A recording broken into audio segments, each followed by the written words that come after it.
deuxième partie de l'exercice 2.3.9. Donc, la matrice B, ça c'est la matrice B, elle est inversible si le rang de B est 4 ou bien le déterminant est non nul. C'est plus facile de travailler avec le déterminant parce que vous pouvez commencer des opérations élémentaires avec les lignes, puis des opérations élémentaires pour les colonnes, donc ce qui facilite le calcul. Donc, pour calculer le déterminant, donc on remarque qu'on a par exemple 1 moins 1 moins 1. Donc si on fait l'opération L4 moins ligne L3, on va avoir 0. Attention, si vous voulez faire l'opération L4 moins L3, il faut changer la ligne L4 et non pas la ligne L3 parce que la ligne L3 elle est multipliée par un moins. Donc le déterminant ne sera pas égal. Ça va être l'opposé.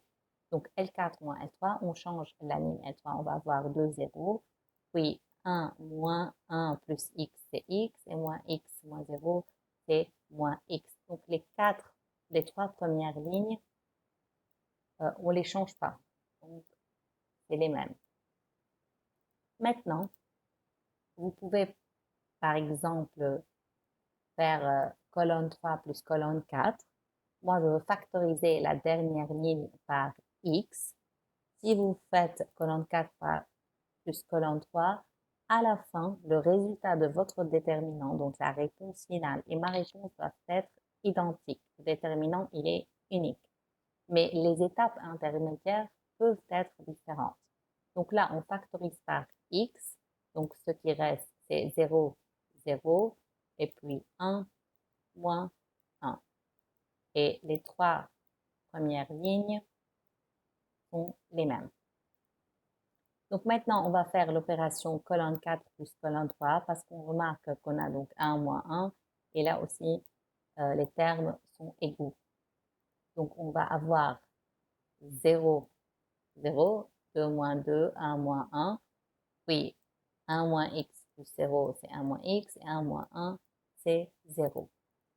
Donc, on remarque qu'on a une ligne qui est toute nulle sauf un seul terme, ou bien une colonne qui est toute nulle sauf un seul terme. Donc maintenant, on peut calculer le déterminant suivant la ligne L4 ou bien la colonne 4. Donc nous, on va trouver le déterminant de B en ce qui concerne cette étape-là en développant le déterminant suivant la colonne 4.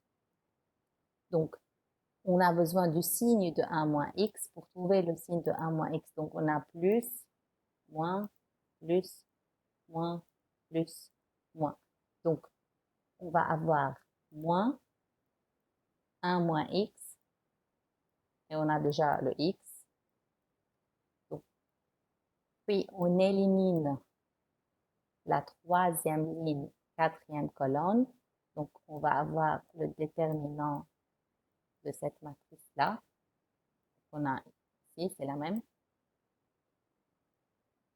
1 moins x moins 1, 2, 1 moins x moins 1, 2, 0 moins x1, 0 moins x1, et finalement 0, 0, 1, donc 0, 0, 1.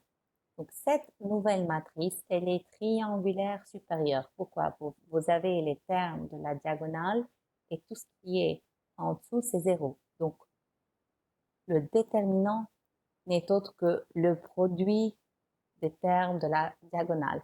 Ainsi, le déterminant de B va être moins x fois 1 moins x fois 1 moins x fois moins x fois 1. Donc, ça va être x carré facteur de 1 moins x au carré. Finalement, donc B est inversible si le déterminant de B est non nul. Donc, si x carré facteur de 1 moins x carré est non nul, donc lorsque x n'est pas nul et x est différent de